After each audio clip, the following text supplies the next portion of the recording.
नमस्कार, स्वागत है आपका परीक्षा रेस यूट्यूब प्लेटफॉर्म पर। देखिए, राष्ट्रीय परिदृश्य हम लोगों ने देख लिया था। आज हम लोगों का जो स्टार्ट होगा वो अंतर्राष्ट्रीय परिदृश्य से शुरू होगा। अंतर्राष्ट्रीय परिदृश्य चूँकि काफ़ी महत्वपूर्ण हो जाता है, रैंकिंग जो आती हैं और अंतर्राष्ट्रीय नियुक्तियाँ जो हुई, तो ये सब जल्दी याद नहीं होते। उसी की दृष्टि से आज देखेंगे कि याद करने के लिए क्या हम लोग अपनाएं, और फटाफट देखते हैं कि ये वर्ष भर में कौन कौन सी चीज़ें गठित हुई। खास करके जनवरी से लेके अक्टूबर तक के करंट अफेयर हम लोग देखेंगे 2022 के। चलिए शुरू करते हैं आज का वीडियो। पहला है, किस लैटिन अमेरिकी देश में स्वामी विवेकानंद की प्रतिमा का अनावरण किया गया? स्वामी विवेकानंद की प्रतिमा का अनावरण, पहला चीज़ तो ये है कि अमेरिका का देश है। कौन सा है? तो मैक्सिको में किया गया। और प्रतिमा का अनावरण किसके द्वारा किया गया? तो ओम बिरला, जो हम लोगों के लोकसभा के अध्यक्ष हैं, इनके द्वारा किया गया। नेक्स्ट है, महात्मा गांधी की एक आवक्ष प्रतिमा का अनावरण कहाँ किया गया? आवक्ष का अर्थ होता है आधी, आधी प्रतिमा का। यह अनावरण कहाँ किया गया? तो असुनसियन, पराग्वे में किया गया है। और विदेश मंत्री जो एस जयशंकर हैं, इनके द्वारा किया गया है। याद रखिएगा, महत्वपूर्ण है। पराग्वे में गांधी जी का, और उसके बाद जो हम लोगों के विवेकानंद जी थे, उनका मैक्सिको में हुआ है। नेक्स्ट है, किस देश ने नेताजी सुभाष चंद्र बोस से जुड़े स्थल पदांग को राष्ट्रीय स्मारक घोषित किया है? तो सिंगापुर देश के द्वारा ये किया गया है। भारत ने मालदीव के साथ कितने समझौतों पर हस्ताक्षर किए? तो टोटल 6 समझौते हुए हैं। कौन कौन से क्षेत्र थे? तो साइबर सुरक्षा, आपदा प्रबंधन, पुलिस, बुनियादी ढांचा आदि जैसे क्षेत्र इसमें समाहित थे। नेक्स्ट है, कहाँ पर Indo Israel centre of excellence for vegetables का शिलान्यास किया गया? काफ़ी महत्वपूर्ण, मोस्ट इंपॉर्टेंट में आप लोग इसे रखिएगा, क्योंकि इजराइल का जो वेजिटेबल्स खेती एग्रीकल्चर के लिए उनका जो सिस्टम है वो काफ़ी महत्वपूर्ण है। और उसका एक सैंपल यहाँ पे जो है स्थापित किया जा रहा है चंदौली में, उत्तर प्रदेश में, कि वहाँ से सीखने के लिए बहुत कुछ मिलेगा अपने देश को। नेक्स्ट है, किस देश के राष्ट्रपति इब्राहिम मोहम्मद सोहिल भारत की 4 दिवसीय यात्रा पे रहे? तो मालदीव के प्रधानमंत्री हैं। सीधा प्रश्न आ सकता है, राष्ट्रपति कौन है मालदीव के? तो इब्राहिम मोहम्मद सोहिल।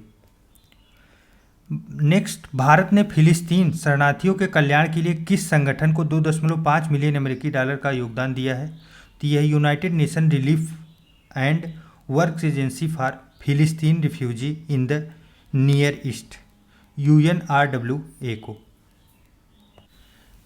नेक्स्ट देखिए, किस देश के विश्वविद्यालय में भारत से संबंधित कार्यक्रमों के लिए इंडिया सेंटर की स्थापना की गई है? तो ये दक्षिण कोरिया के विश्वविद्यालय में। वह विश्वविद्यालय का नाम क्या है? तो Busan university of foreign studies, BUFS में।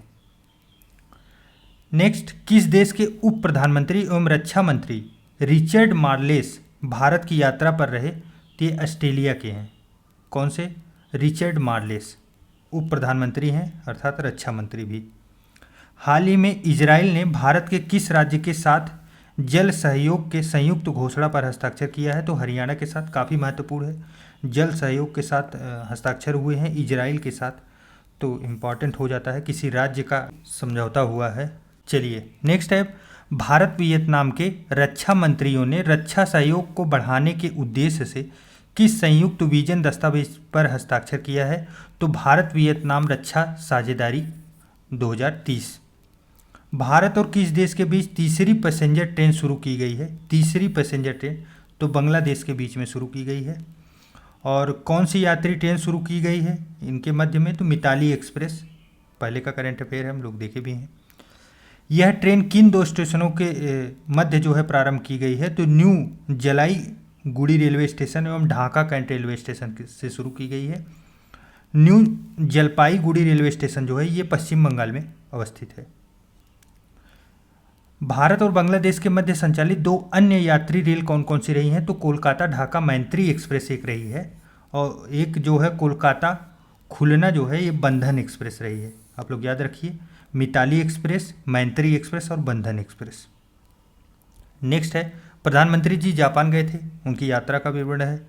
प्रधानमंत्री मोदी ने जापान के प्रधानमंत्री Fumio Kishida Kishida, Fumio Kishida महत्वपूर्ण है, याद रखिए, क्योंकि जापान के पीएम आते जाते रहते हैं, उनसे किसी न किसी ट्रीटी पे बातचीत चलती रहती है, तो इसलिए महत्वपूर्ण हो जाते हैं, पूछा जा सकता है।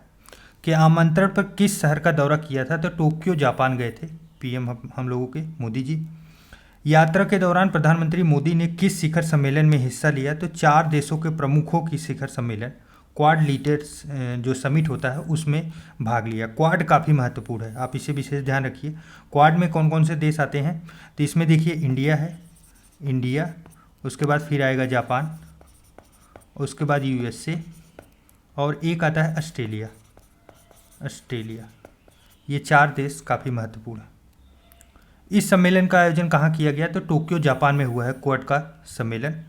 इस बैठक में शामिल कौन कौन थे, तो नरेंद्र मोदी जो भारत के थे, फूमियो किशिदा जो जापान से हैं प्रधानमंत्री, और राष्ट्रपति जोसेफ आर बाइडेन जी जो अमेरिका के हैं, और प्रधानमंत्री एंथनी अल्बनीस जो ऑस्ट्रेलिया के हैं।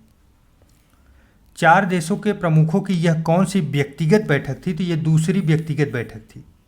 और अब तक कितनी बैठकें आयोजित की जा चुकी हैं, तो टोटल 4 बैठकें अभी तक की गई हैं, और उसमें से 1 मार्च 2021 को आभासी किया गया था वर्चुअल माध्यम से, और 2 सितंबर 2021 को व्यक्तिगत किया गया था, 3 मार्च 2022 को आभासी, और 4 मई 2022 को व्यक्तिगत, अर्थात व्यक्तिगत जो उपस्थित होकर किया गया तो वो दूसरी बैठक थी। नेक्स्ट है मानवीय एवं प्राकृतिक आपदाओं और अवैध मछली पकड़ने से निपटने से जुड़ी क्षमता को बढ़ाने हेतु किस पहल की शुरुआत की गई है, तो भारत प्रशांत समुद्री क्षेत्र जागरूकता, Indo Pacific maritime domain awareness, IPMDA। हिंद प्रशांत क्षेत्र में लचीलापन, आर्थिक विकास, निष्पक्षता और प्रतिस्पर्धात्मकता बढ़ाने के साथ भागीदारी देशों के बीच आर्थिक साझेदारी को मजबूत करने के उद्देश्य से स्थापना की गई है, तो IPEF की स्थापना की गई है। IPEF का फुल फॉर्म क्या होता है, तो Indo Pacific economic framework for prosperity. Next है IPEF में कुल कितने देश शामिल हुए, तो 13 क्वाड देशों सहित जो है टोटल 13 देश शामिल हुए। स्टेम के क्षेत्र में सहयोगी देशों के एक साथ लाने के लिए किस कार्यक्रम की शुरुआत की गई है, तो क्वाड फेलोशिप प्रोग्राम की शुरुआत की गई है। स्टेम का पूर्ण रूप क्या है, फुल फॉर्म क्या है, तो S फॉर होता है साइंस, T फॉर टेक्नोलॉजी, और E फॉर इंजीनियरिंग, और M फॉर मैथमेटिक्स। महत्वपूर्ण है, स्टेम फुल फॉर्म पूछा जा सकता है। अगले सम्मेलन का आयोजन कब किया जाएगा, तो वर्ष 2030 में होगा, 23 में, और इस सम्मेलन का आयोजन कहाँ होगा, तो ऑस्ट्रेलिया में होगा। इंपॉर्टेंट है, याद रखिए। नेक्स्ट है सम्मेलन के दौरान भारत अमेरिका के मध्य द्विपक्षीय वार्ता, दोनों पक्षों ने ICET पर पहल की शुरुआत की। ICET का फुल फॉर्म क्या है, तो इनिशिएटिव और क्रिटिकल एंड टेक्नोलॉजीज। नेक्स्ट है दोनों देशों ने संयुक्त जैव चिकित्सा अनुसंधान को जारी रखने हेतु किस कार्यक्रम की शुरुआत की, तो वैक्सीन एक्शन प्रोग्राम वैप की शुरुआत की गई है। वैप की अवधि कब से कब तक का है, तो वर्ष 2027 तक है। कब तक के लिए बढ़ाया गया है, तो वर्ष 2027 तक। फिर देखिए प्रधानमंत्री जी की नेपाल यात्रा हुई। बुद्ध जयंती के अवसर पर प्रधानमंत्री नरेंद्र मोदी ने किस देश के प्रधानमंत्री के निमंत्रण पर वहाँ की आधिकारिक यात्रा की, तो नेपाल की। 16 मई को बुद्ध जयंती का जो अवसर है 16 मई को मनाया गया। इस बार महात्मा बुद्ध की कौन सी जयंती थी, तो 2566वीं जो है वो जयंती थी। प्रधानमंत्री नरेंद्र मोदी ने नेपाल के किस प्रांत की यात्रा की, तो लुम्बिनी की यात्रा उन्होंने की। बुद्ध से संबंधित रिलेटेड है। यह प्रधानमंत्री नरेंद्र मोदी की नेपाल की 5वीं और लुम्बिनी की कौन सी यात्रा थी, तो पहली बार वो लुम्बिनी गए हैं, तो महत्वपूर्ण है, लुम्बिनी से प्रश्न बन सकता है। दोनों प्रधानमंत्रियों ने किस देश के निर्माण का शिलान्यास किया, तो भारत अंतर्राष्ट्रीय बौद्ध संस्कृति और विरासत केंद्र लुम्बिनी में स्थापित किया गया है। तो काफ़ी महत्वपूर्ण है, आप लोग याद रखिए, ये महत्वपूर्ण कई जगहों से हो जाता है। आप लोग पूछते हैं ना कि हिस्ट्री के प्रश्न कहाँ से आते हैं, तो हिस्ट्री के प्रश्न देखिए करंट से ऐसे ही रिलेट होते हैं और यहीं से बनाए जाते हैं, फिर बाद में ये नहीं होता कि ज़्यादा प्रश्न यहाँ से क्यों आए। चलिए, इस केंद्र का निर्माण किसके द्वारा किया जाएगा, तो अंतर्राष्ट्रीय बौद्ध संघ के द्वारा किया जाएगा नई दिल्ली में, नई दिल्ली के सहयोग से। इस केंद्र का शिलान्यास किन 3 प्रमुख बौद्ध परंपराओं के भिक्षुओं द्वारा कराया गया, तो ये थेरवाद, महायान एवं वज्रयान जो बौद्ध परंपराएं हैं भिक्षुओं के द्वारा कराया गया।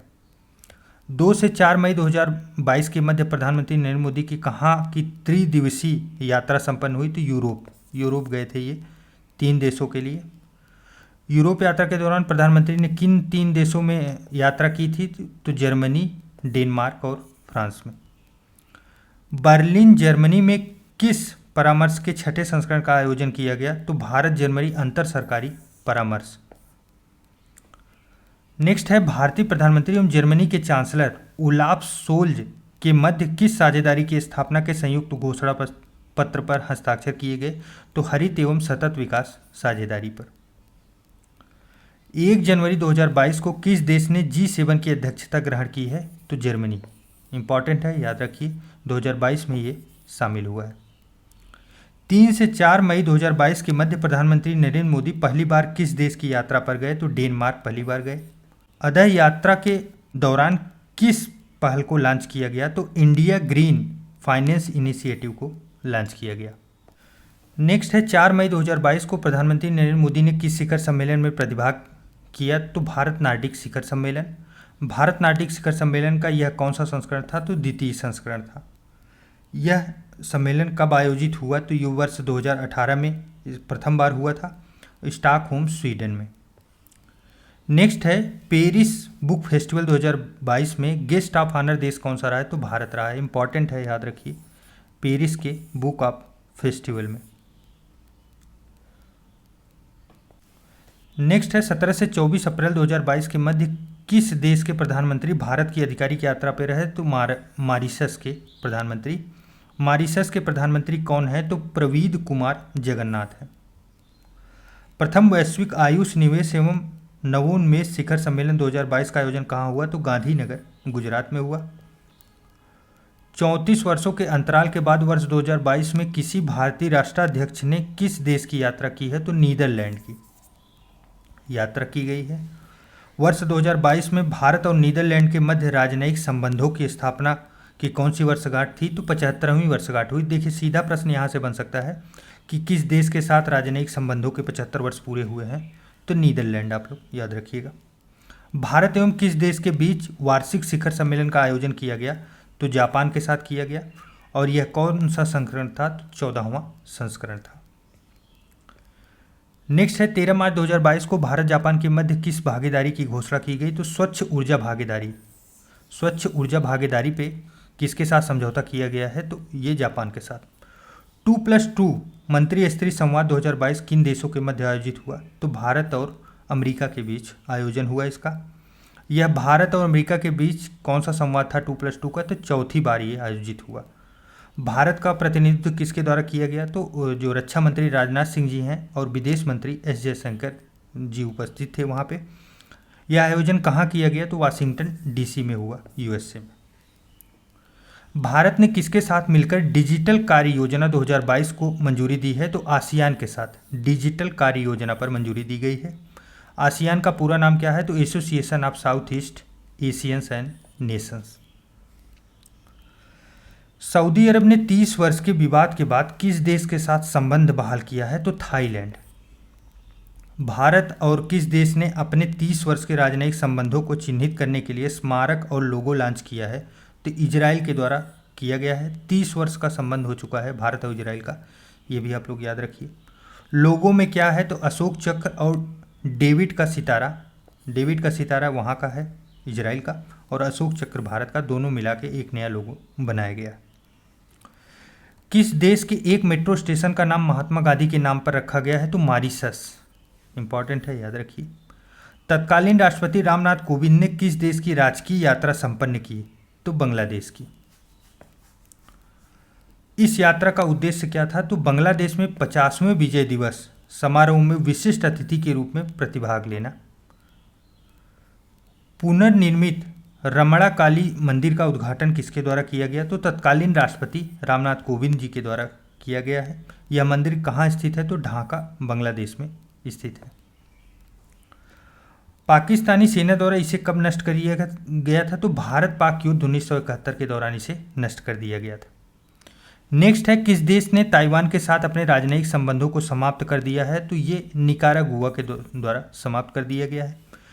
किस देश ने भारत के प्रधानमंत्री नरेंद्र मोदी को अपना सर्वोच्च नागरिक सम्मान नगदल पेल गी खोरलो प्रदान किया है? तो ये भूटान का सर्वोच्च सम्मान है जो प्रधानमंत्री नरेंद्र मोदी जी को दिया गया। तो ये 2021 का फैक्ट है, पहले का है, काफ़ी पुराना है, एक बार परीक्षाओं में आ भी चुका है। भारत रूस के मध्य वार्षिक शिखर सम्मेलन के किस संस्करण का आयोजन किया गया? तो ये 21वां संस्करण था।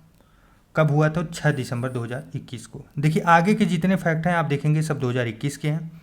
परीक्षा के लिए इतने महत्वपूर्ण है नहीं, ज़्यादा समय हम लोग गंवाएंगे नहीं, क्योंकि जनवरी के बाद से ही परीक्षा में आना है।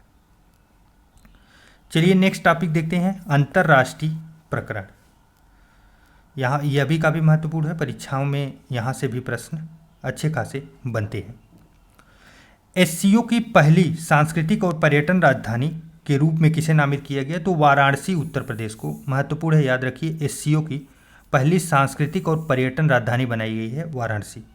हाल ही में खबरों में रहा बटरफ्लाई माइन क्या है? तो एंटी पर्सनल बारूदी सुरंग को बटरफ्लाई माइन कहा जाता है। यह किन दो देशों के मध्य युद्ध के दौरान खबरों में रहा? तो रूस और यूक्रेन के बीच जो युद्ध चल रहे हैं वहाँ पे ये खबरों में रहा। यूनेस्को के global network of living cities में शामिल भारतीय शहर कौन कौन से हैं? तो त्रिशूर, नीलांबूर और वारंगल। महत्वपूर्ण है, याद रखिए, यूनेस्को के global networking of learning cities में शामिल हुए हैं तीन शहर भारत के। यूनेस्को के global network of learning cities में शामिल शहर त्रिशूर एवं नीलांबूर कहाँ के हैं? तो त्रिशूर और नीलांबूर केरल के हैं, जबकि वारंगल जो है वो तेलंगाना का है। नीलांबूर, त्रिशूर और वारंगल में इको टूरिज्म स्थल के रूप में प्रसिद्ध है। तो नीलांबूर जो है केरल का, ये इको टूरिज्म के रूप में सबसे ज़्यादा प्रसिद्ध है। और इसमें तीनों में जो है आभूषण उद्योग के लिए, स्वर्ण के लिए कौन सा प्रसिद्ध है? तो त्रिशूर जो है वो सोने के लिए प्रसिद्ध है। नेक्स्ट है, विश्व की पहली हाइड्रोजन से चलने वाली ट्रेन यात्री सेवा का उद्घाटन कहाँ किया गया? तो जर्मनी। ये मोस्ट एंड मोस्ट में लगाइए आप लोग। हाइड्रोजन चूँकि भविष्य का फ्यूल है और जो इस पे काम करके आगे बढ़ रहा है तो वहाँ से प्रश्न बन सकते हैं। इस ट्रेन का क्या नाम रखा गया है? तो कोराडिया आइलिंट जो है इसका नाम रखा गया है।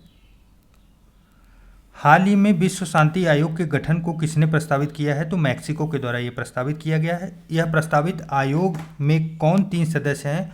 तो नरेंद्र मोदी जी हैं, एंटोनियो गुटेरेस हैं और पोप फ्रांसीसी।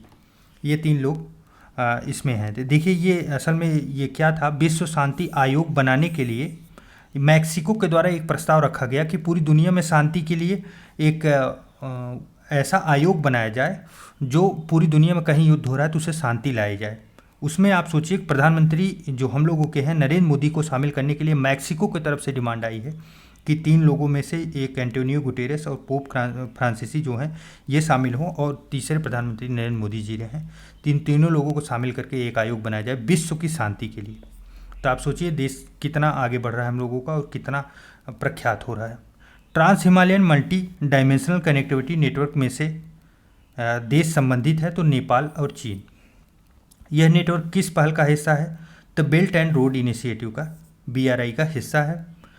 सेमीकंडक्टर उत्पादन को बढ़ावा देने के लिए चिप्स विधेयक किस देश द्वारा पारित किया गया? तो अमेरिका का द्वारा पारित किया गया। चिप्स का पूर्ण रूप क्या है? तो creating helpful incentive to product semiconductors.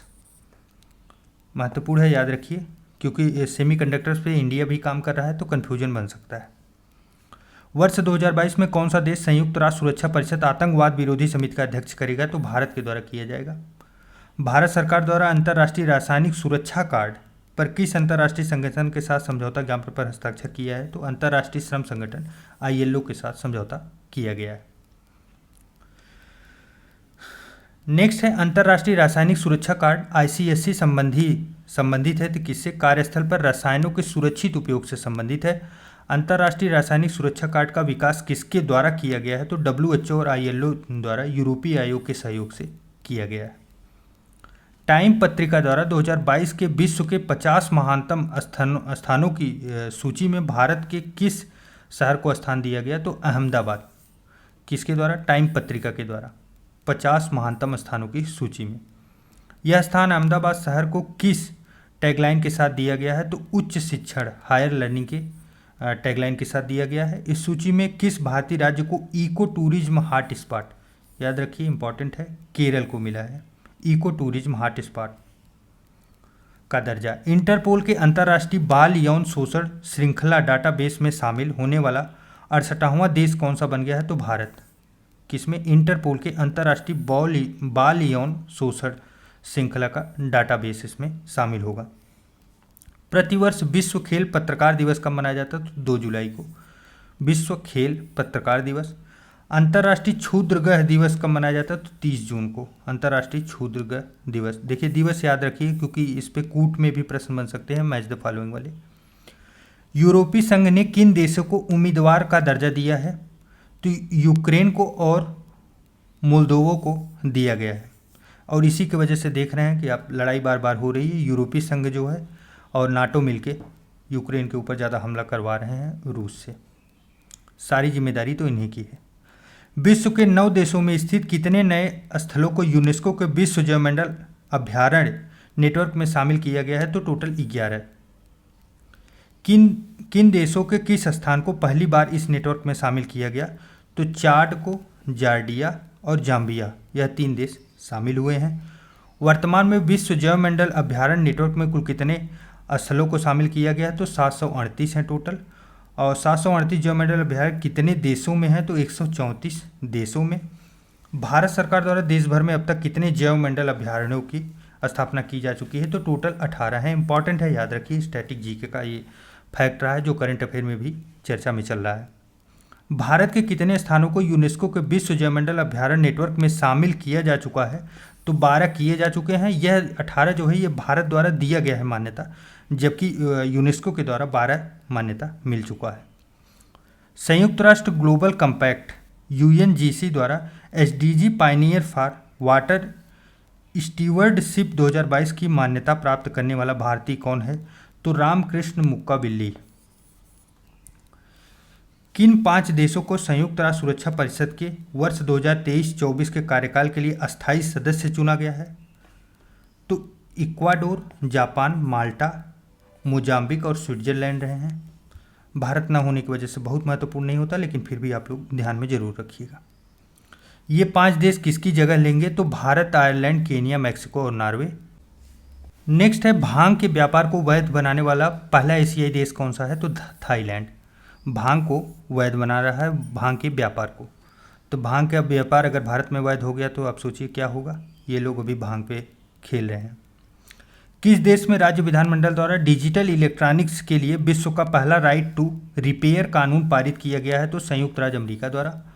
America के किस राज्य विधानमंडल द्वारा यह कानून पारित किया गया? तो न्यूयॉर्क राज्य विधानमंडल के द्वारा।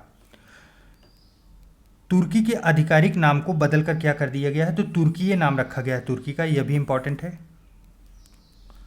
किस देश में पहली डिजिटल जनगणना कुल 6ठी राष्ट्रीय जनगणना की गई है? तो बांग्लादेश में की गई है।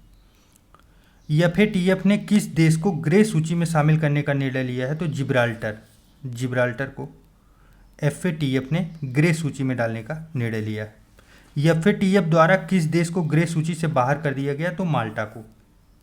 वह देश जिसको फाइनेंशियल एक्शन टास्क फोर्स ने ग्रे लिस्ट में बरकरार रखने की घोषणा की है? तो पाकिस्तान को उस ग्रे लिस्ट में रखने की पेशकश हुई है और मुझे तो उम्मीद है इसको ब्लैक में ही डाल दें। किस देश के राष्ट्रपति शेख खलीफ बिन जायद अल नाहयान का 73 वर्ष की अवस्था में निधन हो गया? तो UAE के ये जो शेख पुराने राष्ट्रपति रहे हैं। UAE के नए राष्ट्रपति के रूप में पदभार कौन संभाला है? तो शेख मोहम्मद बिन जायद अल नाहयान के द्वारा ये पदभार ग्रहण किया गया है। हाल ही में किस देश ने विश्व के सबसे लंबे ग्लास बॉटम्स ब्रिज का उद्घाटन किया है? तो वियतनाम के द्वारा किया गया है। ग्लास बॉटम्स ब्रिज जो आपने देखे होंगे, कई वीडियो देखे होंगे जिसमें आप ग्लास पे चलते हैं, काफ़ी हाइट पे रहती है ब्रिज जो बनी रहती है, वैसे ही ब्रिज बनाई गई है। यह पुल की ऊंचाई कितनी है? तो 632 मीटर, लगभग 2073 फीट ऊंचा है। नाटो के साइबर रक्षा समूह नाटो साइबर डिफेंस ग्रुप में शामिल होने वाला एशियाई देश कौन सा है? तो दक्षिण कोरिया। हाल ही में भारत ने संयुक्त राष्ट्र में हिंदी भाषा को बढ़ावा देने के लिए कितने अमेरिकी डॉलर का योगदान दिया है? तो यह दिया है 8 लाख अमेरिकी डॉलर। किस भारतीय को पोप फ्रांसीसी द्वारा संत घोषित किया गया है? तो देव सहाय पिल्लई को। इस उपाधि को प्राप्त करने वाले भारतीय गृहस्थ हैं, तो पहले गृहस्थ हैं। विश्व सैन्य व्यय प्रवृत्तियां 2021 नामक रिपोर्ट किसके द्वारा जारी किया गया? तो स्टॉकहोम इंटरनेशनल पीस इंस्टीट्यूट के द्वारा, ये सिप्री के द्वारा ये जारी किया गया। महत्वपूर्ण है, आप लोग याद रखिए। विश्व सैन्य व्यय प्रवृत्तियां कई बार परीक्षाओं में आ चुका है। 2021 में सर्वाधिक सैन्य व्यय करने वाले 5 देश कौन कौन से रहे हैं? तो अमेरिका रहा है पहले नंबर पे, फिर चीन, फिर भारत, फिर यूके, फिर रूस। अमेरिका पहले नंबर पे, चीन दूसरे पे, भारत तीसरे पे, यूके 4 और रूस 5वें स्थान पर रहा। वर्ष 2021 में भारत सैन्य व्यय करके जीडीपी का कितना प्रतिशत अपना खर्च किया है? तो 2.7% जीडीपी का पूरा सैन्य व्यय पे भारत का खर्च हुआ है। वह देश जिसे संयुक्त राष्ट्र मानवाधिकार परिषद से निलंबित कर दिया गया है? तो रूस को निलंबित कर दिया गया है। पहला देश जिसे यूएनएचआरसी से निलंबित किया गया तो लीबिया था, जो 2011 में निलंबित किया गया था। ऐसा क्यों किया गया रूस को? तो आपको पता होगा कि यूक्रेन के ऊपर हमला करने की वजह से जो यूरोपीय देश हैं वो अमेरिका जगह जगह बैन करने का प्रयास कर रहा है। किस देश के राष्ट्रपति अब्दाल बुहम मंसूर हादी ने अपने पद से इस्तीफा दे दिया है? तो यमन के प्रधान राष्ट्रपति हैं ये। यमन के नए राष्ट्रपति कौन है? तो रसद अल अलीमी जो है नए राष्ट्रपति बने हैं। तो देखिए यहाँ पे नियुक्ति भी है और पुराने भी हैं, दोनों याद रखिए आप लोग। भारत के किन 2 शहरों ने विश्व के ट्री सिटी का खिताब जीता है? तो हैदराबाद और मुंबई को विश्व ट्री सिटी का खिताब मिला है। भारत के किस शहर ने लगातार दूसरी बार यह खिताब हासिल किया है? तो हैदराबाद, चूँकि पहले भी एक बार यह खिताब हासिल कर चुका है 2020 में, और ये दोबारा उसे मिला है 2021 वाला खिताब। तो महत्वपूर्ण याद रखिए। मुंबई भी इंपॉर्टेंट है क्योंकि पहली बार ये ऐड हुआ है। अमेरिका ने किस देश को अपने प्रमुख गैर नाटो सहयोगियों के रूप में घोषित किया है? तो कतर को। किस देश को एफएटीएफ की ग्रे सूची में शामिल किया गया है, शामिल करने की घोषणा की गई है? तो यूएई को। और किस देश के एफएटीएफ की ग्रे सूची से बाहर कर दिया गया? जिम्बाब्वे को। और वर्तमान में एफएटीएफ की ब्लैक सूची में कौन से देश हैं? तो ईरान है और उत्तर कोरिया, 2 देश हैं इसमें ब्लैक सूची में। ये मार्च 2022 का है और उस समय जो मिला था हम लोगों को वो जून 2022 का था। नेक्स्ट है मार्च 2022 में सिप्री द्वारा जारी अंतर्राष्ट्रीय शस्त्र हस्तांतरण प्रवृत्तियां 2021 नामक रिपोर्ट के अनुसार वर्ष 2017 से 21 की अवधि में विश्व का शीर्ष शस्त्र निर्यातक देश कौन सा रहा है? तो अमेरिका रहा है। सबसे ज़्यादा निर्यात इसने किया है शस्त्र का। और अवधि में शीर्ष जो है शस्त्र आयातक देश कौन रहा है? तो भारत रहा है। अब याद रखिए, काफ़ी महत्वपूर्ण फैक्ट है ये। 2017 से 21 तक 5 वर्षों में भारत का विश्व के कुल शस्त्र आयात में कितना हिस्सा है? तो 11% विश्व जो है आयात करता है, विश्व का पूरा भारत। मोस्ट इंपॉर्टेंट फैक्ट है। भारत में शस्त्रों के सर्वाधिक आपूर्ति किसके द्वारा की जाती है? तो रूस के द्वारा की जाती है। विश्व के प्रमुख शस्त्र निर्यातकों की सूची में भारत का स्थान 23वां रहा है। भारत निर्यात भी करने लगा, ये भी एक महत्वपूर्ण फैक्ट है, आप लोग ध्यान रखिए। धीरे धीरे बढ़ेगा लेकिन इस समय कर रहा है। और सबसे बड़े 3 ग्राहक इसके कौन कौन से हैं? तो म्यांमार सबसे ज़्यादा, जो 50% अकेले ही लेता है, फिर उसके बाद श्रीलंका 25%, फिर अर्मेनिया 11%। यह कब बढ़ते हैं कि जब ये तीनों देश फीडबैक देंगे ना, तो और भी कंट्री बढ़ेंगी, फिर धीरे धीरे हम लोगों का निर्यात भी बढ़ेगा। किस देश ने नागरिक हवाई क्षेत्र सिविलियन एयर स्पेस में ड्रोन को संचालित करने की अनुमति दी है? तो इजराइल ने दी है। और ऐसा करने वाला यह विश्व का कौन सा देश है? तो पहला देश बना है। किस देश ने ग्रेट बैरियर रीफ की रक्षा के लिए वित्तीय पैकेज की घोषणा की है? देखिए, ग्रेट बैरियर रीफ है कहाँ पे? ये सीधा जीएस का प्रश्न आता है। तो ऑस्ट्रेलिया में अवस्थित है, उसी के लिए वित्तीय पैकेज की घोषणा की गई है। ग्रेट बैरियर रीफ किस महासागर में स्थित है? तो प्रशांत महासागर में स्थित है। और किस वर्ष इसे विश्व धरोहर स्थल के रूप में घोषित किया गया था? तो 1981 में।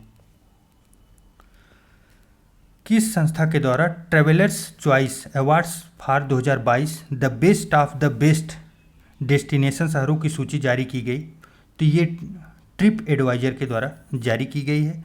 इस सूची में कौन सा शहर लोकप्रिय गंतव्यों में शीर्ष स्थान पर रहा? तो दुबई, यूएई। इस सूची में नई दिल्ली को कौन सा स्थान प्रदान किया गया? तो 15वां स्थान जो है नई दिल्ली को मिला। नॉर्ड स्ट्रीम प्रोजेक्ट किससे संबंधित है? तो यूरोप में प्राकृतिक गैस पाइपलाइन से संबंधित है। Nord stream project.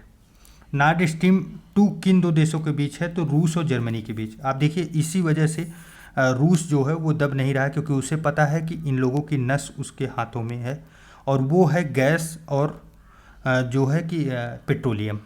वो पूरा का पूरा नॉर्थ और अमेरिका को, जो यूरोपियन यूनियन के देश हैं और अमेरिका को, वो प्रोवाइड कराता है। अगर उसके ऊपर बैन लगा तो वो बंद कर देगा, बंद करेगा तो ये लोग न तो गैस मिलेगा इन्हें कहीं से, न तो ऑयल मिलेगा, ये लोग परेशान होंगे पूरी दुनिया में। इंडोनेशिया ने अपनी राजधानी कहाँ से कहाँ स्थानांतरित करने के लिए विधेयक को मंजूरी दी है? तो जकार्ता से कालीमंतन स्थानांतरित करने के लिए मंजूरी मिली है। कालीमंतन किस द्वीप पर स्थित है? तो बार्नियो द्वीप पर स्थित है, महत्वपूर्ण है, याद रखिए। इसकी राजधानी को किस नाम से जाना जाएगा? तो नूसन तारा नाम से जाना जाएगा। नेपाल के प्रांत 2 का नाम बदलकर क्या कर दिया गया है? तो मधेश प्रांत नाम रखा गया है। इसकी राजधानी क्या होगी? तो जनकपुरम होगी। देखिए नेपाल से प्रश्न हमेशा बनते रहते हैं, ये ऐसा इसलिए होता है क्योंकि मित्र देश है, पड़ोसी देश के रूप में। किस देश ने अपनी पहली राष्ट्रीय सुरक्षा नीति पेश की है? तो पाकिस्तान ने। हाल ही में किस देश ने बाल विवाह पर प्रतिबंध लगा दिया? तो फिलीपींस के द्वारा ये प्रतिबंध लगाया गया। किस देश ने यूरोपीय संघ परिषद की अध्यक्षता संभाली है? तो फ्रांस संभाली है। बांग्लादेश की किस इमारत को वर्ष 2021 के लिए विश्व की सबसे परिवर्तनकारी इमारत घोषित किया गया है? तो फेंडरशिप हॉस्पिटल को विश्व की जो है सबसे परिवर्तनशील इमारत नाम दिया गया है, घोषित किया गया है। यह घोषणा किसके द्वारा की गई है? तो royal institute of British architecture के द्वारा किया गया है। यह हॉस्पिटल को डिजाइन कौन किया था? तो वास्तुकार काशिफ चौधरी के द्वारा ये डिजाइन किया गया है। किस देश ने हिंदू मंदिरों की देखभाल के लिए पहली संस्था की स्थापना की है? तो पाकिस्तान के द्वारा किया गया है। कब किया गया था? तो दिसंबर 2021 में। काफ़ी पुराना फैक्ट है। इस संस्था का क्या नाम है? तो पाकिस्तानी हिंदू मंदिर प्रबंधन समिति।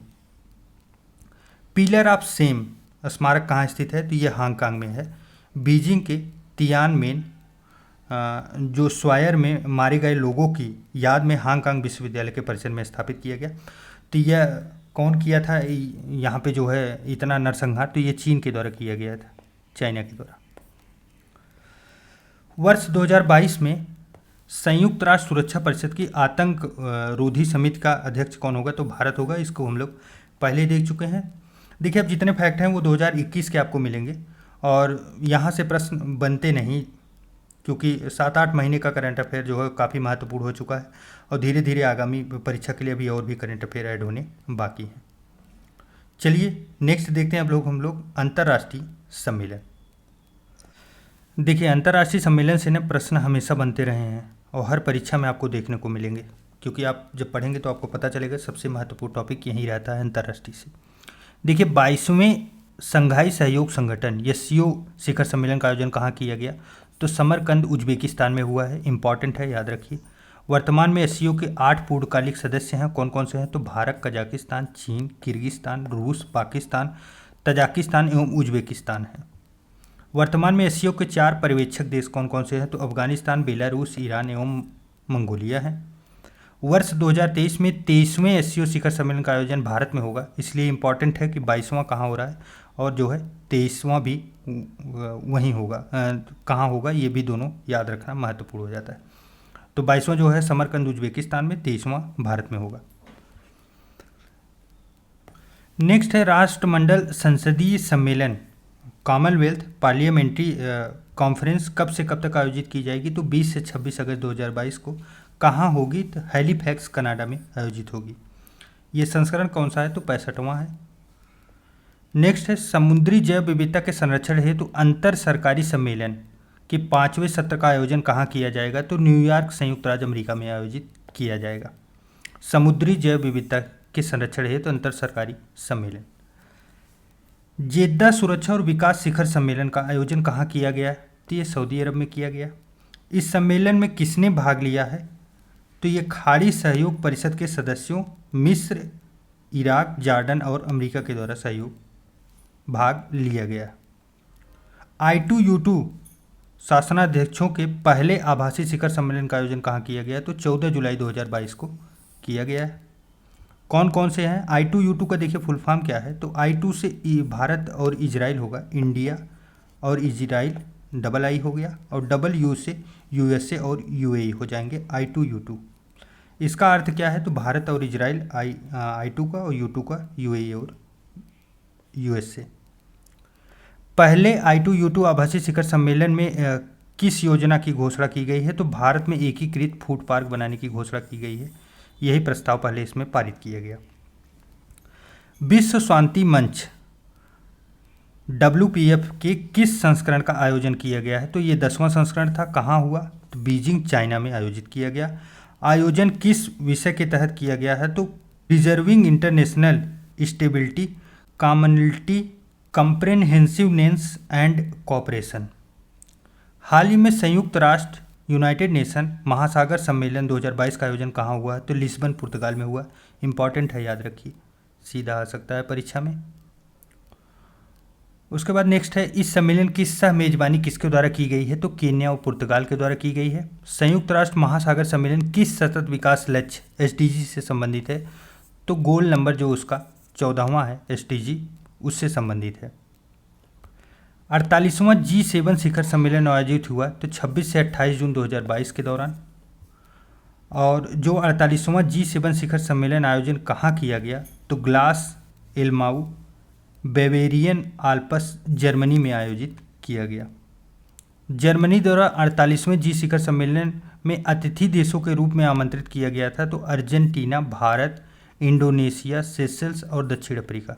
इंपॉर्टेंट है, आप लोग याद रखिए, क्योंकि यहाँ से ऐसे प्रश्न बन सकता है कि कौन इसमें शामिल नहीं हुआ था, तो उसके रूप में 3 इसमें से दे दिया जाएगा, एक कहीं और से। वर्ष 2023 में G7 शिखर सम्मेलन की अध्यक्षता कौन कर रहा था? तो जापान 2023 में करेगा। राष्ट्रमंडल शासनाध्यक्षों की 26वीं बैठक 2022 में किन 2 अफ्रीकी देशों के सदस्य के रूप में राष्ट्रमंडल में शामिल किया गया है? तो गैबान और टोगो को शामिल किया गया है। वर्तमान में राष्ट्रमंडल सदस्य देशों की कुल संख्या कितनी है? तो 56 है। और इसका आयोजन कहाँ किया गया है? तो किगाली, रवांडा में आयोजन किया गया। इसकी अध्यक्षता किसने की है? तो पाल कागामे के द्वारा किया गया है। पाल कागामे किस देश के राष्ट्रपति हैं? तो रवांडा के। देखिए नेक्स्ट है, भारत ने किस देश के साथ राष्ट्रमंडल राजनयिक अकादमी कार्यक्रम की घोषणा की है? तो यूके के साथ। G20 शिखर सम्मेलन 2023 का आयोजन कहाँ प्रस्तावित है? तो भारत में। याद रखिए, G20 काफ़ी महत्वपूर्ण है। सितंबर 2021 में G20 के लिए भारत का शेरेपा किसे नियुक्त किया गया? तो पीयूष गोयल जी को शेरेपा नियुक्त किया गया है। भारत G20 की अध्यक्षता करेगा 1 दिसंबर से 2022 तक। देखिए, उम्मीद ये की जा रही है कि जम्मू एंड कश्मीर में होगा, लेकिन पाकिस्तान का राग बहुत ज़्यादा चल रहा है, उसकी वजह से कुछ आगे पीछे हो सकता है, देखेंगे अभी। भारत के आम के निर्यात को बढ़ावा देने के लिए मैंगो फेस्टिवल 2022 का आयोजन कहाँ किया गया? तो ये बहरीन राजधानी मनामा में किया गया। बहरीन में आम महोत्सव का आयोजन किसके द्वारा किया गया? तो कृषि एवं प्रसंस्कृत खाद्य उत्पाद निर्यात विकास प्राधिकरण के द्वारा किया गया, एपीडा। किस देश ने युवा सांसदों के वैश्विक सम्मेलन की मेजबानी की है? तो इजिप्ट, मिस्र के द्वारा किया गया है। और इस वर्ष इस सम्मेलन का कौन सा संस्करण था? तो 8वां संस्करण था। IISS सांगरी-ला डायलॉग एशिया का प्रमुख रक्षा शिखर सम्मेलन कब आयोजित किया गया? तो 10 से 12 जून 2022 को। इसका आयोजन कहाँ किया गया है? तो सिंगापुर में। समिट ऑफ द अमेरिकाज 2022 की मेजबानी किस शहर में की गई है? तो लॉस एंजलिस, अमेरिका में। और इस समिट का कौन सा संस्करण था? तो 9वां संस्करण था। बिम्स्टेक ने अपना कौन सा स्थापना दिवस मनाया है? तो ये 25वां मनाया है। 6 जून को इसको स्थापना दिवस मनाया जाता है। बिम्स्टेक का फुल फॉर्म क्या है? तो bay of Bengal initiative for multi sectoral technical and economic cooperation. 25वें स्थापना दिवस समारोह का आयोजन कहाँ किया गया? तो ढाका, बांग्लादेश सचिवालय में। बिम्स्टेक के सदस्य देश कौन कौन से हैं? तो बांग्लादेश, भूटान, भारत, म्यांमार, नेपाल, श्रीलंका और थाईलैंड है। नेक्स्ट है, पहले अंतर्राष्ट्रीय प्रवासन समीक्षा forum, first international migration review forum में भारतीय प्रतिनिधि मंडल का नेतृत्व किसने किया है? तो V मुरलीधर के द्वारा किया गया है। इस समीक्षा फोरम का आयोजन कब से कब तक होगा? तो 17 से 20 मई 2022 तक। इसका आयोजन कहाँ किया गया? तो न्यूयॉर्क में। संघाई सहयोग संगठन के क्षेत्रीय आतंकवाद विरोधी संरचना समिट की मेजबानी किसने की है? तो भारत ने की है। वर्ल्ड एक्सपो 2020 कहाँ पर आयोजित किया गया? जो 1 अक्टूबर 2021 से लेकर 31 मार्च 2022 तक चला, तो दुबई, संयुक्त राज्य अमेरिका में किया गया। और इसका थीम क्या था? तो connective minds creative the future. The energy and resources institute TERI द्वारा 21वें वार्षिक विश्व सतत विकास शिखर सम्मेलन 2022 का आयोजन कहाँ किया गया? तो 16 से 18 फरवरी 2022 को किया गया। विश्व सतत विकास शिखर सम्मेलन 2022 का केंद्रीय विषय क्या था? तो यह लचीले ग्रह की ओर एक सतत एवं निष्पक्ष भविष्य को सुनिश्चित करना, इसका थीम था। वन ओशन समिट का आयोजन कब से कब हुआ? तो 9 से 11 फरवरी 2022 तक। कहाँ हुआ? फ्रांस में आयोजित हुआ। भारत ने किसके साथ आभासी समुद्री सुरक्षा वार्ता आयोजित की है? तो यूरोपीय संघ के साथ। समुद्री सुरक्षा वार्ता का यह कौन सा संस्करण था? तो अब तक ये दूसरा संस्करण था। किस देश में भारत योग महोत्सव का आयोजन किया गया? तो सऊदी अरब में किया गया है योग महोत्सव का आयोजन, और प्रथम बार हुआ है, इसलिए आप लोग याद रखिएगा। सऊदी अरब में योग महोत्सव कहाँ आयोजित किया गया? तो जिद्दाह में किया गया। प्रथम भारत मध्य एशिया शिखर सम्मेलन की मेजबानी किसके द्वारा किया जाएगा? तो भारत के द्वारा। किसकी? एशिया शिखर सम्मेलन, भारत मध्य एशिया शिखर सम्मेलन। इस शिखर सम्मेलन के दौरान कौन सा घोषणा पत्र जारी किया गया? तो दिल्ली घोषणा पत्र जारी किया गया। और मध्य एशिया में कौन से देश सम्मिलित हैं? तो कजाकिस्तान, उज्बेकिस्तान, तजाकिस्तान, किर्गिस्तान और तुर्कमेनिस्तान, सभी स्थान शामिल हैं। आप लोग याद रखिए, आप अफगानिस्तान और पाकिस्तान को छोड़कर। नेक्स्ट है वर्ष 2022 की पहली ब्रिक्स शेरेपा बैठक का आयोजन कहाँ किया गया? तो 18 से 19 जनवरी 2022 को। कहाँ हुई? किसके द्वारा की गई अध्यक्षता? चीन के द्वारा। चीन ने आधिकारिक तौर पर ब्रिक्स की अध्यक्षता कब संभाली थी? 1 जनवरी 2022 को उसने संभाली थी। 14वें ब्रिक्स शिखर सम्मेलन का आयोजन कब किया गया? तो ये 23 से 24 जून 2022 को। इस शिखर सम्मेलन की मेजबानी किसके द्वारा की गई? तो चीन के द्वारा की गई, जो हम लोग अभी ऊपर देखें। 14वें ब्रिक्स शिखर सम्मेलन का केंद्रीय विषय क्या रहा? तो उच्च गुणवत्ता वाली ब्रिक्स साझेदारी को बढ़ावा देना, उसके बाद वैश्विक विकास हेतु एक युग की शुरुआत करना। 15 दिसंबर 2021 को 8वें हिंद महासागर संवाद की मेजबानी भारत के द्वारा की गई। समुद्री सुरक्षा सहयोग पर 5वां पूर्वी शिखर सम्मेलन कॉन्फ्रेंस आयोजित किया गया तो कोलकाता में। उसके बाद समुद्री सुरक्षा पर 5वें पूर्वी एशिया शिखर सम्मेलन कॉन्फ्रेंस का आयोजन भारत ने इस देश की साझेदारी के साथ किया है तो ऑस्ट्रेलिया के साथ। साइबर एवं क्रिएटिव प्रौद्योगिकी पर एक वार्षिक शिखर सम्मेलन सिडनी डायलॉग का आयोजन किया गया। सिडनी डायलॉग का आयोजन किया गया है तो ये 17 से 19 नवंबर 2021 को ऑस्ट्रेलिया के स्ट्रैटेजिक पॉलिसी इंस्टीट्यूट द्वारा किया गया है। सिडनी डायलॉग में भारत की ओर से मुख्य भाषण किसने दिया? तो मोदी जी के द्वारा दिया गया। अब देखिए 2021 के सभी फैक्ट हैं जो परीक्षा की दृष्टि से महत्वपूर्ण तो नहीं है। तो फिर आगे हम लोग चलते हैं अंतर्राष्ट्रीय रिपोर्ट और सूचकांक पर। देखिए सूचकांक से तो प्रश्न आना एकदम नॉर्मल सी बात है, सभी परीक्षाओं में भर भर के आते हैं। पहला है QS best student cities ranking. Best student cities ranking 2023 4 स्थान जो शीर्ष के रहे। लंदन पहले स्थान पर रहा, फिर म्यूनिक रहा, फिर सियोल रहा, फिर ज्यूरिक रहा। इस रैंकिंग में भारत के सर्वोच्च रैंकिंग वाले शहर कौन कौन से रहे? तो पहले स्थान पे मुंबई रहा। मुंबई में स्टूडेंट बढ़िया है। और 114 बेंगलुरु, उसके बाद 125 चेन्नई, 129 दिल्ली। ये रहे टॉप 4 भारत के। उसके बाद हेनले पासपोर्ट सूचकांक 2022 का Q3 के लिए जारी हुआ। थर्ड क्वार्टर के लिए 19 जुलाई को यह जारी किया गया। तो हेनले और पार्टनर्स के द्वारा जारी किया जाता है। पहले स्थान पर जापान है, लगातार बना हुआ है कई वर्षों से। वीज़ा मुक्त स्कोर लगभग 193 है। तो 193 देशों में जापान के वीज़ा से ट्रेवल किया जा सकता है, यह इसका स्कोर है। और उसके बाद इसमें भारत का जो स्थान है वो 87वां है। वीज़ा मुक्त स्कोर 60 है। तो 60 देशों में भारत के वीज़ा से ट्रेवल किया जा सकता है। नेक्स्ट है वर्ल्ड पॉपुलेशन प्रॉस्पेक्ट्स 2022 रिपोर्ट किसके द्वारा जारी की गई? तो यह संयुक्त राष्ट्र सचिवालय के आर्थिक एवं सामाजिक मामले विभाग के द्वारा जारी की गई। कौन सा संस्करण था? तो 27वां संस्करण था। इसमें जो है विश्व की जनसंख्या कितने होने का अनुमान लगाया गया है नवंबर 2022 तक? तो 8 बिलियन होने का अनुमान लगाया गया है विश्व की जनसंख्या होने का।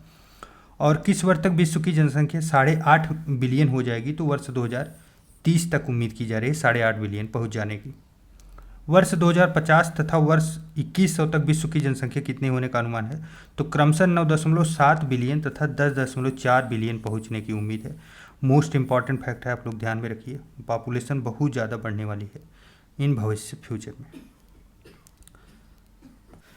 नेक्स्ट है, किस वर्ष तक भारत जनसंख्या के मामले में चीन को पीछे छोड़ देगा? तो 2023 तक। वर्ल्ड सिटीज रिपोर्ट 2022 को किसके द्वारा जारी किया गया? तो यूनाइटेड नेशन हैबिटेट के द्वारा जारी किया गया। रिपोर्ट के अनुसार वर्ष 2035 तक भारत की शहरी आबादी कितनी होगी? तो 675 मिलियन होने की उम्मीद की जा रही है। 15 जून 2022 को 34वीं विश्व प्रतिस्पर्धात्मकता रैंकिंग जारी की गई किसके द्वारा? तो institute for management development IMD के द्वारा जारी की गई। और IMD विश्व प्रतिस्पर्धा रैंकिंग 2022 में कौन रैंक प्रदान किया गया है? तो विश्व की 63 अर्थव्यवस्थाओं को प्रदान किया गया है रैंक। और प्रथम स्थान पर कौन रहा? तो डेनमार्क रहा, जबकि भारत का स्थान 37वां रहा। इंपॉर्टेंट है, याद रखिएगा। प्रतिवर्ष वैश्विक शांति सूचकांक का प्रकाशन किया जाता है, तो institute for economist and peace के द्वारा किया जाता है। देखिए, रिपोर्ट के जो जारी करता है, प्रकाशक हैं, वो काफ़ी महत्वपूर्ण होते हैं, उन्हें एकदम बिल्कुल ध्यान रखें। वैश्विक शांति सूचकांक 2022 का 16वां संस्करण कब जारी हुआ? तो 15 जून 2022 को यह 16वां संस्करण था। और रैंकिंग कितने देशों को प्रदान की गई? तो 163 देश इसमें शामिल थे। और उसमें विश्व के सबसे अशांत क्षेत्र कौन सा घोषित किया गया? तो मध्य पूर्व एवं उत्तरी अफ्रीका का क्षेत्र जो है ये सबसे अशांत क्षेत्र माना गया है। और सबसे शांतिपूर्ण क्षेत्र जो है यूरोप को माना गया है। और वहीं अगर देश की बात की जाए तो आइसलैंड जो है सबसे शांत प्रिय देश है। और सबसे अशांत देश अफगानिस्तान है। इस सूची में अगर भारत को देखा जाए तो 163 देशों में 135वां स्थान आया है भारत का। इंपॉर्टेंट है, ध्यान रखें।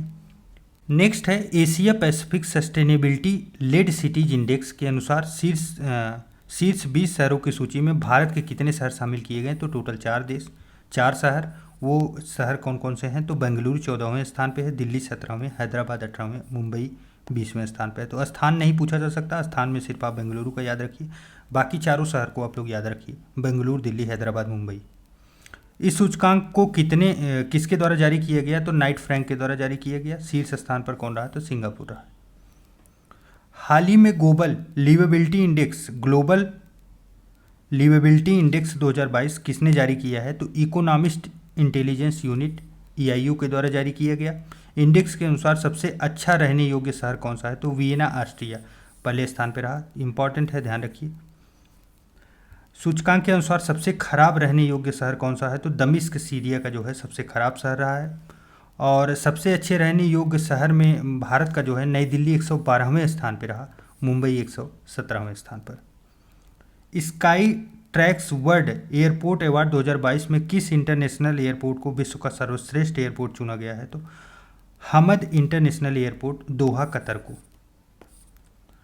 Sky trade world airport awards 2022 में किस भारतीय एयरपोर्ट को भारत और दक्षिण एशिया का सर्वश्रेष्ठ क्षेत्रीय एयरपोर्ट का खिताब दिया गया है? तो कैपेगौड़ा अंतर्राष्ट्रीय एयरपोर्ट जो है बेंगलुरु को। इंपॉर्टेंट है, ध्यान रखें, सीधा प्रश्न बन सकता है, क्योंकि इसे भारत के साथ साथ दक्षिण एशिया का भी सर्वश्रेष्ठ क्षेत्रीय एयरपोर्ट के नाम से घोषित किया गया। ब्रिटिश कंपनी क्वाक्रेली साइमंड्स द्वारा QS वर्ल्ड यूनिवर्सिटी रैंकिंग जारी की गई। यह जून 2022 में जारी हुई। इस रैंकिंग में भारतीय संस्थानों को स्थान मिला, तो 41 भारतीय संस्थानों को। QS वर्ल्ड यूनिवर्सिटी रैंकिंग 2023 में विश्व के शीर्ष 200 विश्वविद्यालयों में शामिल 3 भारतीय संस्थान कौन कौन से रहे? तो IIT बॉम्बे 172वें स्थान पर रहा है, जबकि IIT दिल्ली 174वें स्थान पर और IISc बेंगलुरु 155वां स्थान मिला। तो कितना खराब ये लोग रैंकिंग देते हैं आप उससे समझिए, क्योंकि ये हम लोगों के सबसे बेस्ट विश्वविद्यालय हैं और संस्थान हैं, लेकिन ये लोग इतनी गंदी रेटिंग देते हैं जानबूझकर। अपने वेस्टर्न कंट्री के देशों की रैंकिंग अच्छी देते हैं कि ताकि वहाँ पे बच्चों की संख्या बढ़े और देश की आर्थिक स्थिति मजबूत हो। QS वर्ल्ड यूनिवर्सिटी रैंकिंग 2022 के अनुसार लगातार 11वें वर्ष विश्व का सर्वश्रेष्ठ विश्वविद्यालय कौन रहा? तो Massachusetts institute of technology America का ही रहा। यह रिपोर्ट किसके द्वारा सतत विकास लक्ष्यों को प्राप्त करने की दिशा में प्रत्येक देश द्वारा की गई प्रगति का आकलन किया जाता है? तो सतत विकास रिपोर्ट। संयुक्त राष्ट्र सतत विकास समाधान नेटवर्क द्वारा सतत विकास रिपोर्ट 2022 जारी की गई, तो 2 जून 2022 को। सतत विकास रिपोर्ट 2022 में कितने देशों के लिए सतत विकास लक्ष्य सूचकांक प्रस्तुत किया गया, तो 163 देशों के लिए जारी किया गया। सतत विकास रिपोर्ट 2022 का केंद्रीय विषय क्या रहा, तो विषय था संकट से सतत विकास लक्ष्य, एसडीजी वर्ष 2030 और उसके आगे के रोड मैप के रूप में। सतत विकास रिपोर्ट 2022 में प्रस्तुत सूचकांक में प्रथम 3 स्थान प्राप्त करने वाले नार्डिक देश कौन कौन से रहे, तो फिनलैंड, डेनमार्क और स्वीडन रहे। सतत विकास लक्ष्य सूचकांक 2022 में भारत की रैंकिंग 121वीं रही। स्कोर इतना रहा। इम्पॉर्टेंट है, याद रखिए, मोस्ट एंड मोस्ट इम्पॉर्टेंट, क्योंकि सतत विकास लक्ष्य से प्रश्न बनते हैं। पर्यावरण प्रदर्शन सूचकांक 2022 महत्वपूर्ण, किसके द्वारा जारी किया जाता है, तो L centre for environment law and policy तथा कोलंबिया यूनिवर्सिटी के द्वारा संयुक्त रूप से जारी किया जाता है। इस सूचकांक में कुल कितने देश हैं, तो 180 देश हैं। प्रथम स्थान पर डेनमार्क रहा है। कौन रहा है, डेनमार्क प्रथम स्थान पर। इस सूचकांक में दूसरे व तीसरे स्थान पर कौन रहा है, तो यूनाइटेड किंगडम और फिनलैंड रहे।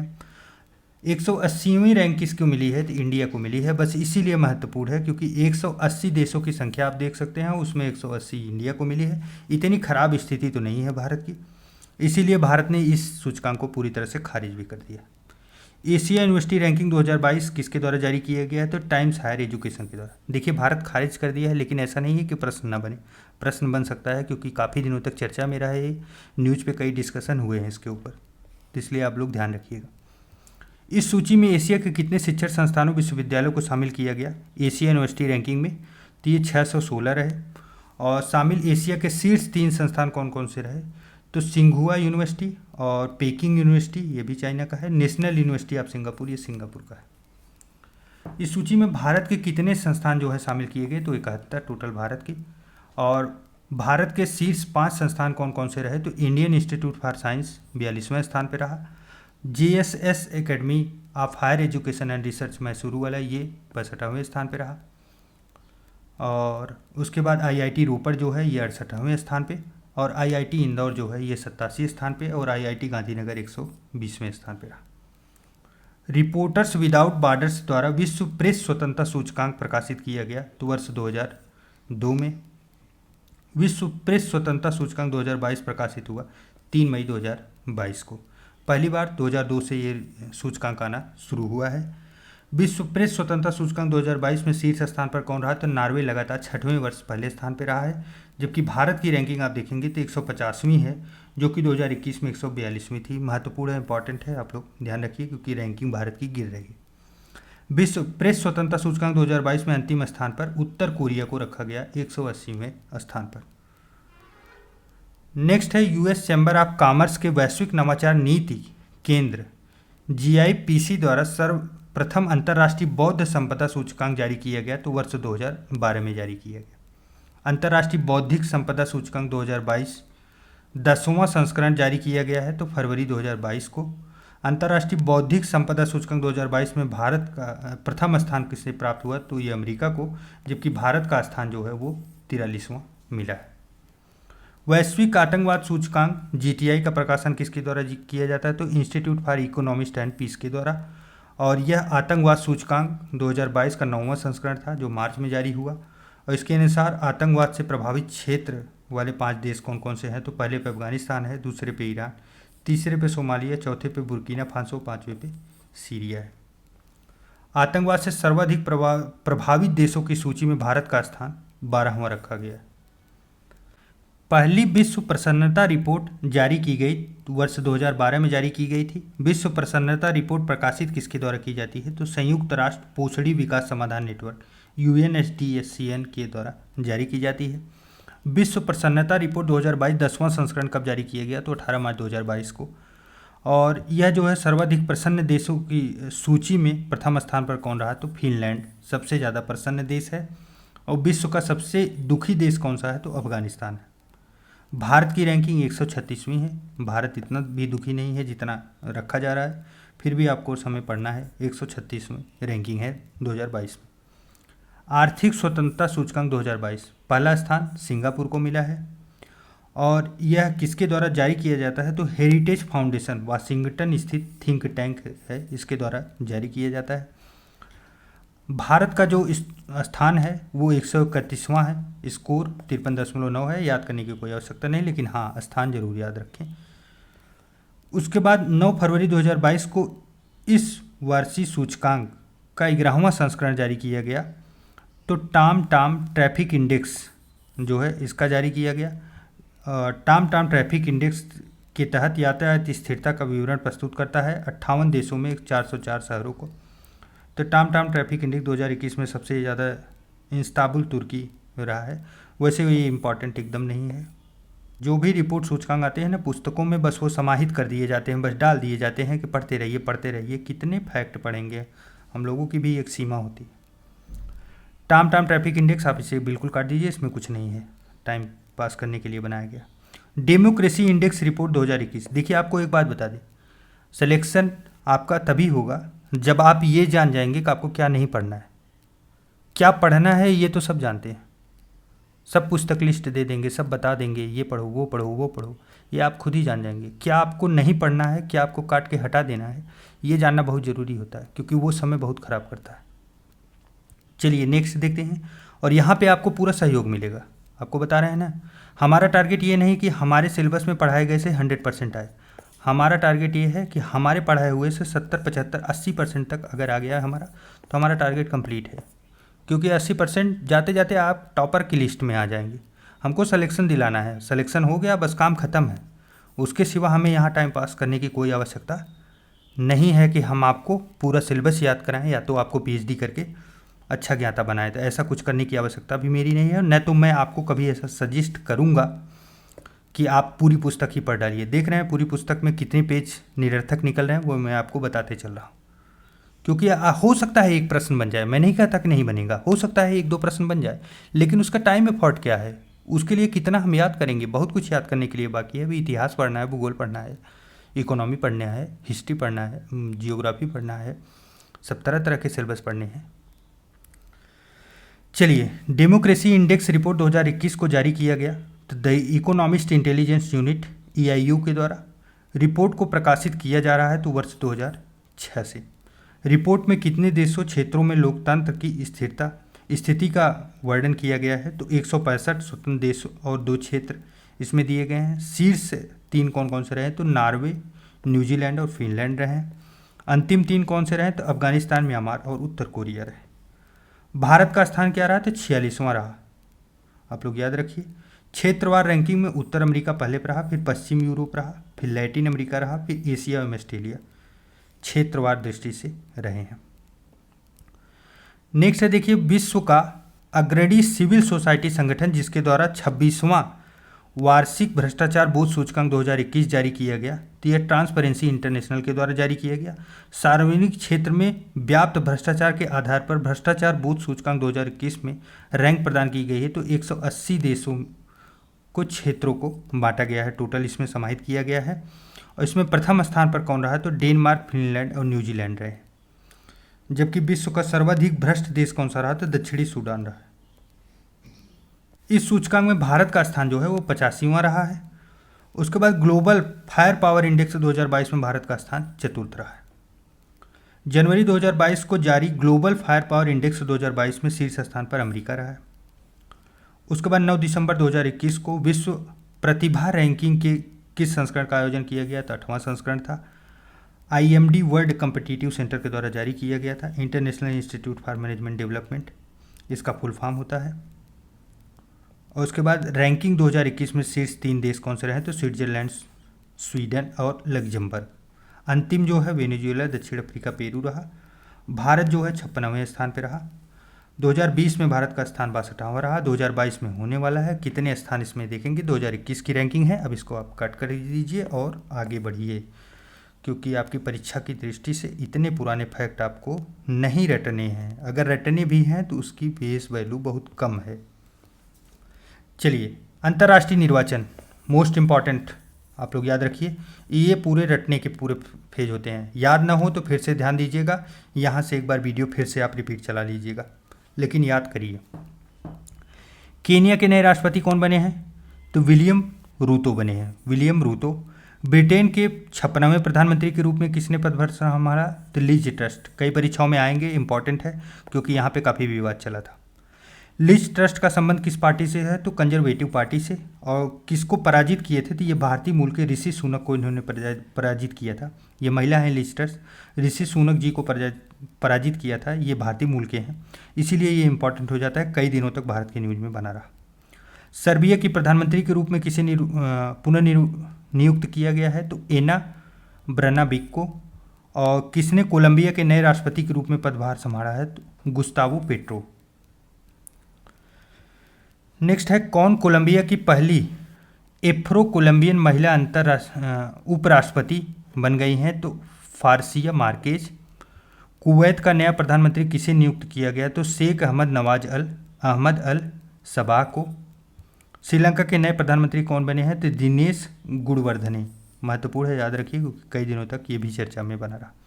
श्रीलंका के 9वें राष्ट्रपति के रूप में किसने पदभार संभाला? तो रणिल विक्रमसिंघे। इजराइल का 14वां प्रधानमंत्री कौन बने हैं? तो यायर लापिड बने हैं। मोस्ट इंपॉर्टेंट, ध्यान रखिए क्योंकि इजराइल हमेशा करंट में बना रहता है। उन्होंने किसका स्थान लिया है? तो नफ्ताली बेनेट का स्थान लिया है, ये पहले से ही थे। फिलीपींस के 17वें राष्ट्रपति के रूप में किसने पदभार संभाला? तो फर्डिनेंड मार्कोस जूनियर। ये किसी परीक्षा में आया भी था, इंपॉर्टेंट है, याद रखिए। फिलीपींस के 17वें राष्ट्रपति। उसके बाद किसने सोमालिया के नए प्रधानमंत्री के रूप में पदभार ग्रहण किया है? तो हमजा अब्बी बर्रे। और किसने सोमालिया के नए राष्ट्रपति के रूप में पदभार ग्रहण किया? तो हसन शेख महमूद। वर्ष 2022 के फ्रांस के राष्ट्रपति चुनावों में किसने जीत हासिल की है? तो इमैनुअल मैक्रोन ने। फ्रांस के प्रधानमंत्री के रूप में किसने पदभार ग्रहण किया? तो एलिजाबेथ बार्न ने। इस पद पर उन्होंने किसका स्थान लिया? तो जीन कास्टे का स्थान लिया। फ्रांस की प्रथम महिला प्रधानमंत्री कौन थी? तो एडिथ क्रीसन थी। देखिए, ये प्रश्न ऐसा बन सकता है कि प्रथम है, लेकिन याद रखिए इसीलिए यहाँ दिया गया है, प्रथम महिला पहले भी बन चुकी है। संयुक्त राष्ट्र मानवाधिकार परिषद में किसको सदस्य के रूप में चुना गया है? तो चेक गणराज्य को। ये इंपॉर्टेंट हो जाता है। अब पूछेंगे क्यों? क्योंकि चेक गणराज्य जो है कोई बड़ा देश नहीं है और इसे संयुक्त राष्ट्र मानवाधिकार परिषद में इसको सदस्य के रूप में नामित किया गया, तो इसलिए इंपॉर्टेंट हो जाता है। संयुक्त राष्ट्र मानवाधिकार परिषद में चेक गणराज्य ने किसका स्थान लिया है? तो रूस का स्थान इन्होंने लिया है। 7 अप्रैल 2022 को परिषद से इस्तीफा दिया था रूस ने। कोरिया गणराज्य के राष्ट्रपति के रूप में किसने पद ग्रहण किया? तो यून सुक येल ने ग्रहण किया। कोस्टा रिका के राष्ट्रपति के रूप में पदभार किसने संभाला? तो रोड्रिगो चाप्स के द्वारा संभाला गया। किस देश को association of Asian election authority का अध्यक्ष चुना गया है? तो भारत को। इंपॉर्टेंट है, याद रखिए। AAEI का अध्यक्ष। भारत को किस अवधि के लिए AAEI का अध्यक्ष चुना गया? तो 2022 से 2024 तक। इसकी स्थापना कब हुई थी? तो वर्ष 1998 में हुई थी। पाकिस्तान के 23वें प्रधानमंत्री शहबाज शरीफ, चोर 1 नंबर के। हाल ही में पेरू का प्रधानमंत्री किसे नियुक्त किया गया है? तो एनिबल टोरेस वास्केज को नियुक्त किया गया है। वर्ष 2022 के लिए अफ्रीकी संघ के अध्यक्ष के रूप में किसने पदभार ग्रहण किया है? तो मैकी सैल के द्वारा पदभार ग्रहण किया गया। ये किस देश के राष्ट्रपति हैं? तो सेनेगल के। इटली के राष्ट्रपति जिन्होंने दूसरे कार्यकाल के लिए शपथ ग्रहण की है, तो सर्जियो मटेरेला ने जो है शपथ ग्रहण की है। पुर्तगाल के हुए मध्यावधि चुनाव के परिणामस्वरूप संसद में पूर्ण बहुमत हासिल किया है, तो पुर्तगाल सोशलिस्ट पार्टी के द्वारा बहुमत हासिल किया गया। और प्रधानमंत्री के रूप में पुनः निर्वाचित कौन हुए? तो एंटोनियो कोस्टा निर्वाचित हुए हैं पुनः दूसरे कार्यकाल के लिए। होंडुरास की पहली महिला राष्ट्रपति कौन बनी है? तो सियोमारा कास्ट्रो बनी है होंडुरास की प्रथम महिला राष्ट्रपति। देखिए, महिला जहाँ आए इंपॉर्टेंट हो जाता है, और प्रथम तो बेहद इंपॉर्टेंट। बारबाडोस के पीएम के रूप में दूसरी बार किसने शपथ ली है? तो मिया अमोर मोटेली। चौथे कार्यकाल हेतु नीदरलैंड के प्रधानमंत्री नियुक्त हुए हैं, तो मार्क रूट। उत्तरी मैसेडोनिया का प्रधानमंत्री किसे नियुक्त किया गया? तो दमितार कोवासेव्स्की को। उत्तरी मैसेडोनिया की राजधानी क्या है? तो स्कोप्जे इसकी राजधानी है। चिली के नए राष्ट्रपति के रूप में किसे नियुक्त किया था? तो गैब्रियल बोरिक को नए राष्ट्रपति के रूप में पदभार दिया गया। गैम्बिया के राष्ट्रपति चुनाव में कौन पुनर्निर्वाचित हुआ है? तो अडामा बैरी। वह देश जिसकी पहली निर्वाचित महिला प्रधानमंत्री के रूप में मग्डालेना एडवर्सन ने कार्यभार ग्रहण किया, तो स्वीडन की। ये देखिए 30 नवंबर 2021, काफ़ी पुराना है। चेक गणराज्य के नए प्रधानमंत्री कौन बने हैं? तो पेत्र फियाला। देखिए ऐसे प्रश्न जो है निर्वाचन से बहुत लेटेस्ट प्रश्न आते हैं, इतने पुराने प्रश्न नहीं आते। इस प्रकार हम लोगों ने साथियों पूरी तरह से अंतर्राष्ट्रीय परिदृश्य जो है उसको समाप्त कर लिया है और उसमें जो जो भी महत्वपूर्ण चीज़ें थी उसे समाहित कर लिया गया। आप वीडियो अगर एक बार में पूरा ना समझ में आए, आपको याद ना हो, तो 2 बार देख लीजिएगा। उसके बाद फिर हम MCQ बेस्ड तो क्वेश्चन लेके आते ही रहेंगे, वहाँ पे आप लोग सॉल्व करिए और अपने प्रैक्टिस और अपनी परीक्षा को धार दीजिए। तैयारी निरंतर जारी रखिए, प्रेम और सद्भाव बढ़ाते रहिए। चलिए मिलते हैं एक नए वीडियो में, तब तक के लिए ढेर सारा प्यार और नमस्कार।